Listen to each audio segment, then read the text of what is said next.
Hi everyone and welcome to my channel. So today we are going to discuss the terms cool and warm when we refer to our primary colors. Now a little more than a year ago I made 3 color mixing videos, and the question that I got from them was that how do I know which of my primary colors are cool and how do I know which one are considered warm? So today I thought that we would dig a little bit deeper into this topic and see if we can get an understanding of the difference between cool versus warm colors within our primary colors.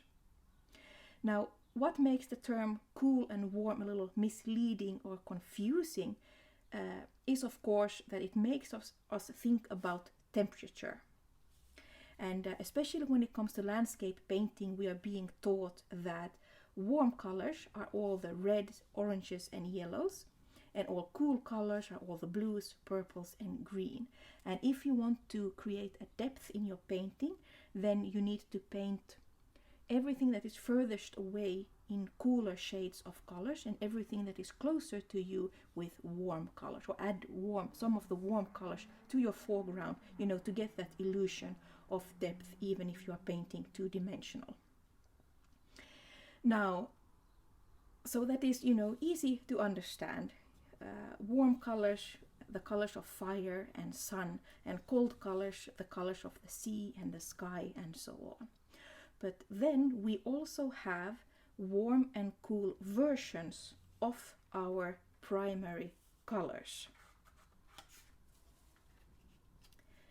And when it comes to dividing up our primary colors in either warm or cool, then it has nothing to do with temperature or how we perceive the color. So a color, a blue, ultramarine blue in this case, I have heard many say that to them it actually feels like a cold blue, but on the color wheel it's a warm blue. This is a phthalo blue green, and many can say that because it has some, that it feels warm, but on the color wheel it's a cool color. And that all has to do with where the color sits on the color wheel and how it will mix with other colors. So what are then the term in this case when it comes to warm and cool colors in or within our primary colors? If I put these away, almost no color in nature is totally pure or totally neutral. And what I mean is that very few colors are in themselves or consist solely of one color. Depending on how light hits it and just the way things are, every color by nature sits either on the cooler side of the color spectrum or on the warmer side of the color spectrum, or in this case the color wheel, which means that all colors consists of one or the other of the other primaries within themselves. Even if you have a pure pigment, the color or pigment in themselves consists of either one or the other of the primary colors. And depending on which other primary color they consists of will make them either cool or warm. So here I have made like a cool yellow and a warm yellow, and when you mix them, then you can get a neutral yellow. And this yellow is then neutral because it consists the same amount of red and blue in them, which makes it neutral. But it isn't pure yellow. And the same here, I have a warm red and a cool red, and I have mixed them together to get like a neutral red. But the origin of them either consists, is warm or cool, and the same then with blue. And of course we all know that to mix green we need yellow and blue, to mix orange we need yellow and red, and to mix a purple we need red and blue. But depending on what color we use in our palette will either give us a clean green or it will give us a muddy green, because that no pigment that we buy like they are will be neutral as these that I have mixed. So when we use one of these pigments as they come, they will either give us a clean green or a muddy green. And that is why we need to know which of our colors are cool and which of them are warm, so that we know what color to reach for when mixing our colors. And that is now here where our color wheel comes into play.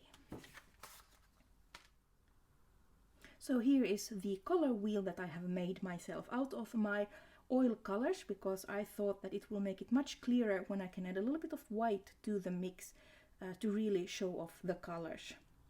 Now, like I said, there are few colors that are neutral by themselves as they are. Almost all colors fall, you know, on the color wheel towards one or the other primary that we have. So a blue is cool when it sits towards or leans towards the yellow on the color wheel, and a yellow is cool when it leans towards blue on the color wheel. And because we all know that mixing blue and yellow will give us a green, then if we choose a cool blue and a cool yellow, that will result in these beautiful, really crisp and clean greens, because these mixes doesn't contain any red pigment in them. Now, if we would choose a warm blue that leans towards red on the color wheel, or a warm yellow that leans towards red on the color wheel, then we will get this kind of green mixture. And as you can see, it's much browner or muddier than this green, and that is because we mixed it out of colors that contains a little bit of red pigment in them, and when we mix blue, yellow and red, we get brown. So this is a green with some red in it, and that is why it is muddy or a little bit brownish. When we want clean colors, then we need that's why we need to know that we need to use a cool blue and a cool yellow. If we want to have a muddy green, so when we are painting a forest or a moss or something like that, then we want this more muddy green, and then we know to choose so to say the wrong kind of yellow, so a warm yellow and a warm blue. Now the same goes for the rest of the colors. So a yellow is warm if it leans towards red on the color wheel, and a red is warm if it leans towards yellow on the color wheel. A blue is warm if it leans towards red, and a red is cool if it leans towards the blue on the color wheel. And the same goes for the mixes. So a clean purple we will get from blue and red, and the cleaner, the more clean purple we want, the less yellow we need in our mix, which means that we need to use a warm blue and a cool red, and that eliminates any yellow in our mix, and we'll get pure, beautiful purples. And the opposite, when we want a muddy, muted purple, if we then go to the, so to say again, the wrong kind of blue with wrong kind of red for purple, that will give us yellow in our mix, and that will result in a muddy, brownish purple. And then, of course, the absolute same for orange. Now, a beautiful clean orange doesn't contain any blue in it, and that is why we need to use warm red and warm yellow. Then on the other hand, if we want a more muted orange, then we can choose to use a cool yellow and a cool red, because that will give our mixture a little bit of blue in it, and that is also why it is a little bit muted or muddy, depending on what you want to call it. So now I think you understand why it is so important to know our colors and to know if they are cool or warm, because if you want to create that muddy green, you know what color to choose, or if you want to create that clean green, you know what colors to choose. But now, of course, the big question is, how do I know which of my primaries, or how do I divide them up in cool and warm? What is the criteria? And the answer is simply that you have to learn it. Just take out all your colors, make a list out of them, and mark them as either warm and cool, so that next time when you start mixing your colors, you know which one to choose from. And I have made a list out of my colors that I have, and I will tell you if they are cool or warm. But if you have colors that you don't find here now on this list, then I can really recommend the website from Gamlin, because they have quite a big color chart on their website, and they have marked their colors either as cool or as warm. So some of the colors that are cool, if we start with yellows. So a cool yellow is a lemon yellow, a cadmium yellow light, or a permanent lemon yellow. All the lemons that are, usually with the word light in them or lemon are usually always a cool yellow. And then we have our reds. So cool reds are carmine, alizarin crimson, magenta, quinacridone rose, magenta and coral, permanent madder deep, kraplak, and these kind of colors. And then we have for blues, we have cerulean blue, intense blue, Prussian blue, and phthalo blue green.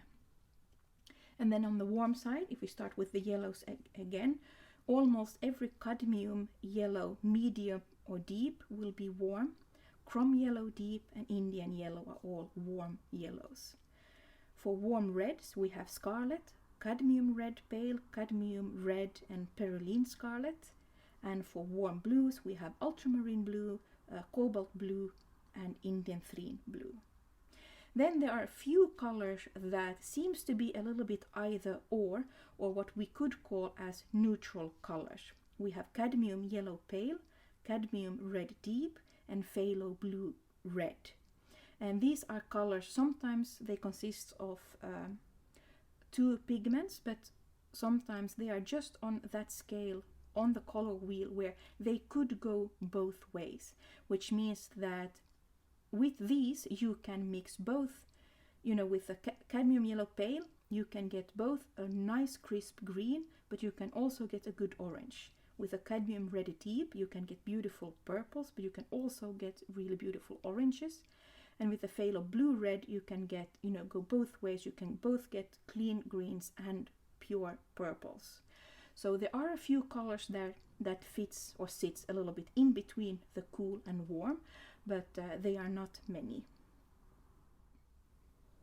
So there are of course a huge amount of different pigments and different name of colors, and you will probably have many colors that is not listed here on my list, or maybe they are not even listed on the Gamlin's color chart list if they don't carry that color.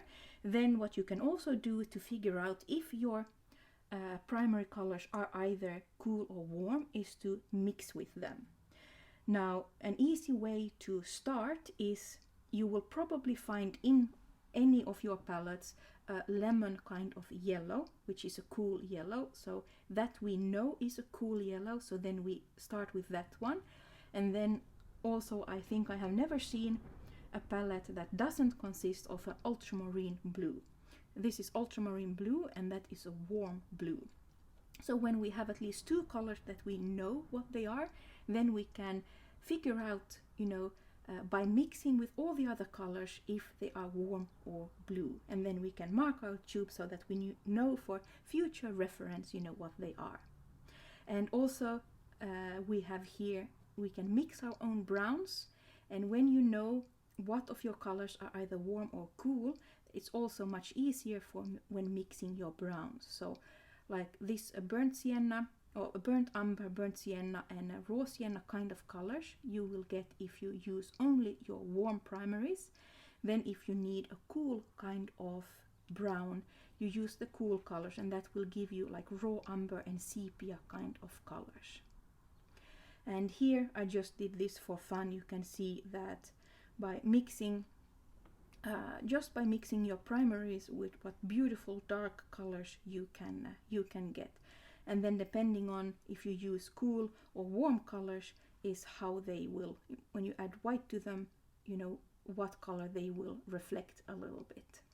But now I will take out a piece of paper and my oil colors, and let's mix some colors and see if we can detect, how you can see if they are considered or can be considered a cool or a warm color. Okay, so I have picked the same color here now on my palette as I have in my color wheel. So I have a lemon yellow as a cool yellow. I have a cadmium yellow medium as my warm yellow. I have a scarlet as my warm red. I have a permanent madder deep as my cool red or kraplak. I have ultramarine blue as one warm blue, and then I have phthalo blue green as my cool blue. But let us say that you are not sure of what your colors are, but you know that your lemon yellow is a cool yellow, and you know that your ultramarine blue is your warm blue. And with those we can figure out what your other colors are. So if we start with the cool yellow, so lemon yellow, and you mix that with your ultramarine blue, and we paint with that. And as you can see, if we compare it, is it not as crisp and clean as this, but also not as muddy as that one. But here, of course, we knew that we painted with our warm blue and our cold yellow. Now let's see if we choose another blue. Now, of course, we know that my other blue is cold, but anyway, just to see the difference. So again, I take the cool yellow and a tiny bit of my other blue, and immediately you can see the difference. So now we know that the blue you used to get this kind of green can only be a cool kind of blue. Now when we know that this is your cool yellow with a warm blue and a cool blue, so we have established a cool blue, then we can also try out another yellow. Now this yellow looks actually quite neutral when we see it like this.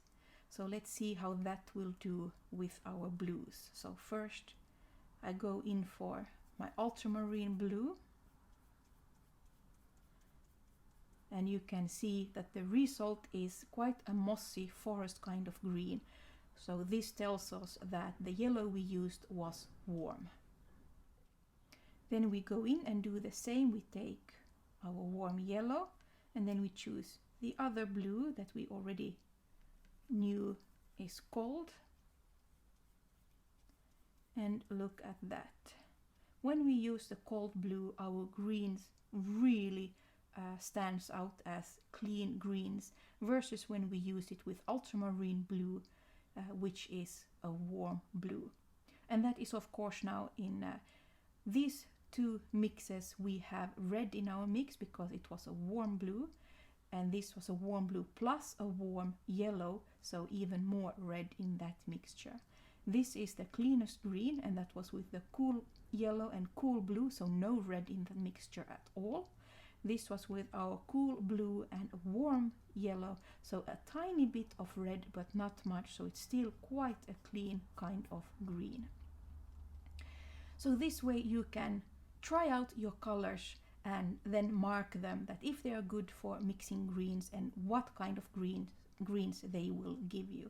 If you feel that you understand it better to mark your tubes with, for example, than for ultramarine blue, that they will give you a dirty or muddy green, and on your, for example, now in my case, phthalo blue green, it can be Prussian blue or whatever, then if the result is that you get this nice clean green, then if the term cool doesn't tell you anything, then just put that a green or a blue, great for mixing clean greens. So that way it will really help for when you are mixing your colors. Okay, so now we have established those, so now we can do the same with our reds. So first we start off with our lemon yellow that we know is cool, and then we try out our reds that we have in our palette. Now this is a scarlet red. I know it's a warm red, and because it's a warm red it should give us quite a nice orange, even if the yellow we are using is cool. So it's not that muddy, so this was now a warm red. Now if we do the same but with another red, so in this case the Madder Deep,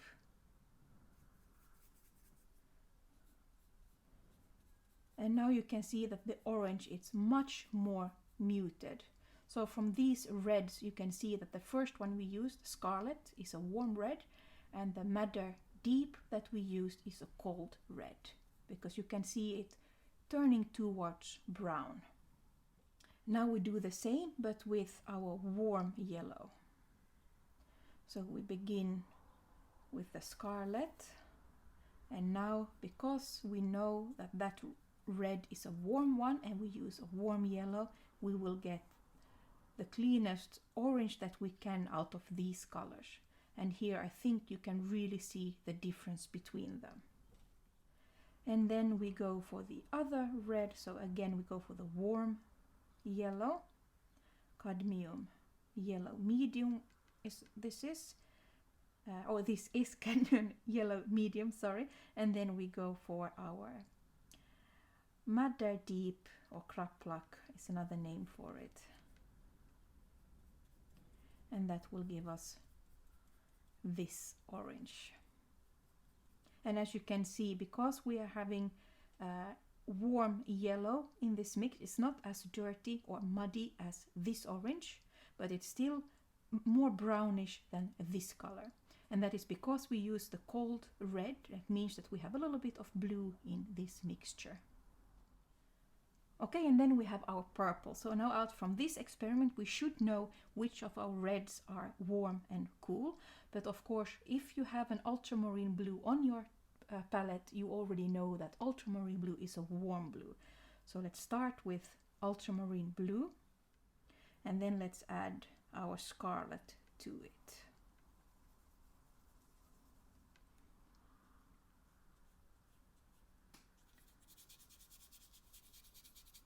I think I need to dilute it a little bit so that we can see the color. There we go. So there you can see that is a really clean, nice purple.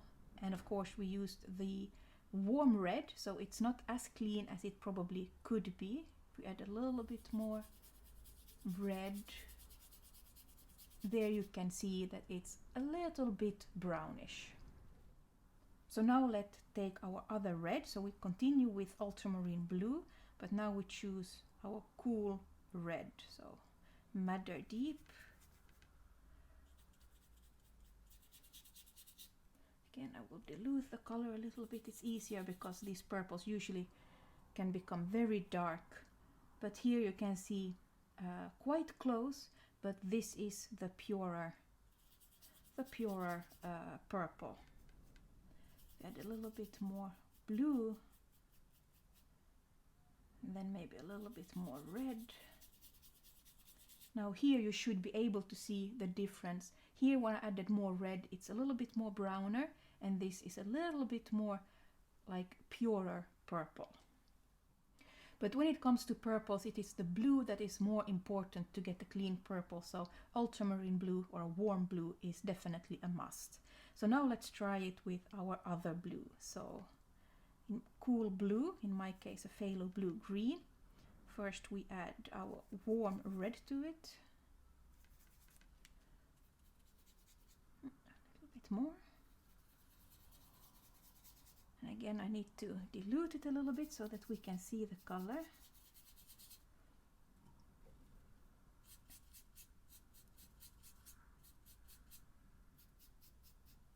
And here you can see that compared to this one, this is a dirty, muted, muddy purple. On the other hand, it mixes an absolute beautiful, dark, almost black color that is very useful. So that was the cold blue with the warm red, so absolutely the wrong color, so to say, to use for purple, because we have, with both our primaries now, we added yellow to our mix. And then we have the last, which is the cold blue together with our cold red.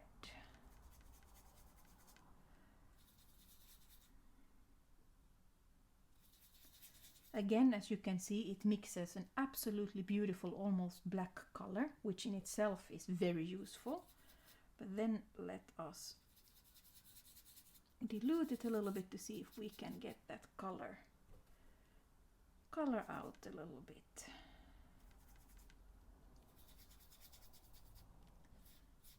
There we can see it. As you can see, it's not as muddy as where we used the warm red, but it's still muddier or browner in color than this option, where we have mixed with absolutely no yellow in it. And then what we can do, because these are so dark, let's add a little bit of white to them to see the colors. So when I added white to this one, it became a beautiful grayish kind of color.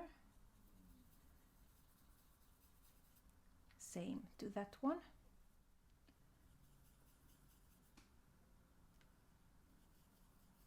Here we get beautiful lavender kind of colors because the purple is pure.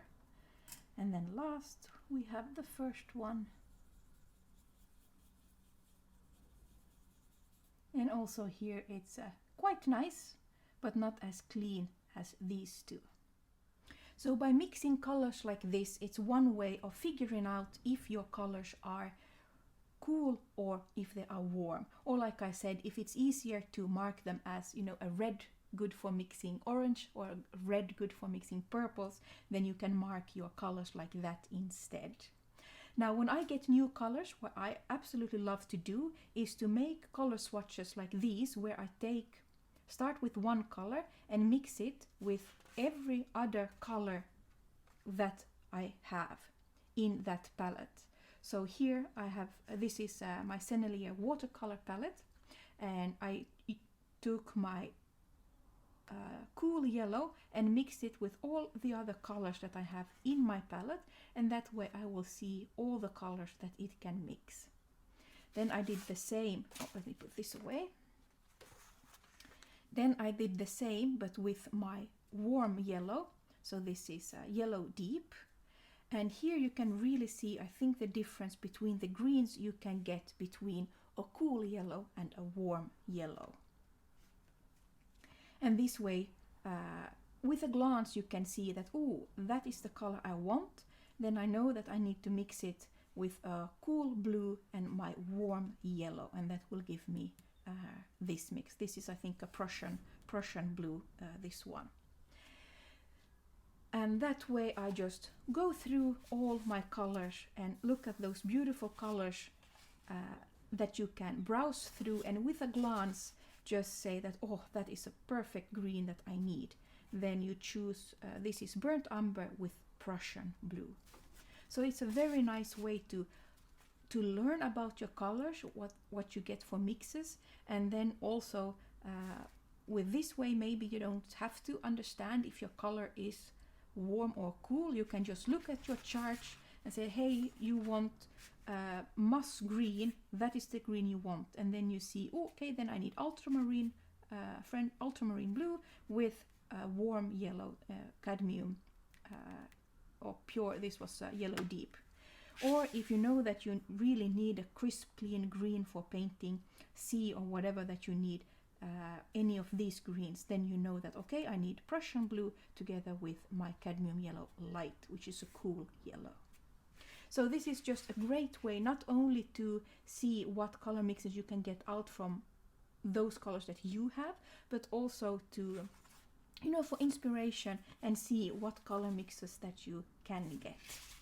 Now, like I said, there are a few colors that are a little bit in between, and Phthalo Blue Red, for example, is one of these colors.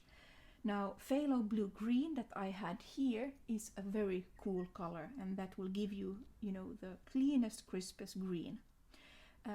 Phthalo Blue Red, as you can see on the name, is a more warmer blue. But it's not as warm in color as an ultramarine blue. And that you can see here, I have mixed the Phthalo Blue with all my, this is from my Daniel Smith watercolors, and I have mixed it with all my yellows and all my reds.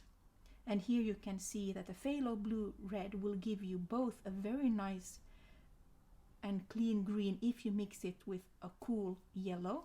This is lemon yellow. But it will also give you a very nice and clean purple if you mix it with a cool red. So either a quinacridone magenta, quinacridone rose, or a quinacridone red. Here with the pyrrole red, which is a warm red, it will give you mud, but with a cool red it will still give you like beautiful purples. So there are some colors out there that are a little bit in the middle. They are not totally warm, not totally cool, and if nothing else, they can be a great starting point to to start with. So, but that was it for today. Now I really hope that I could explain this in a manner that I could get my meaning across. And because English is not my first language, sometimes I know that I explain things either too much or in the wrong way, but hopefully I could explain this so that you now understand the difference between warm and cool colors when it comes to how to divide up our primaries, and also why it is important for us to know which of them are cool and which of them are warm. And I hope also with this that next time you set yourself by your table to paint, that it will make mixing colors much more enjoyable and much more fun now when you know what to look for.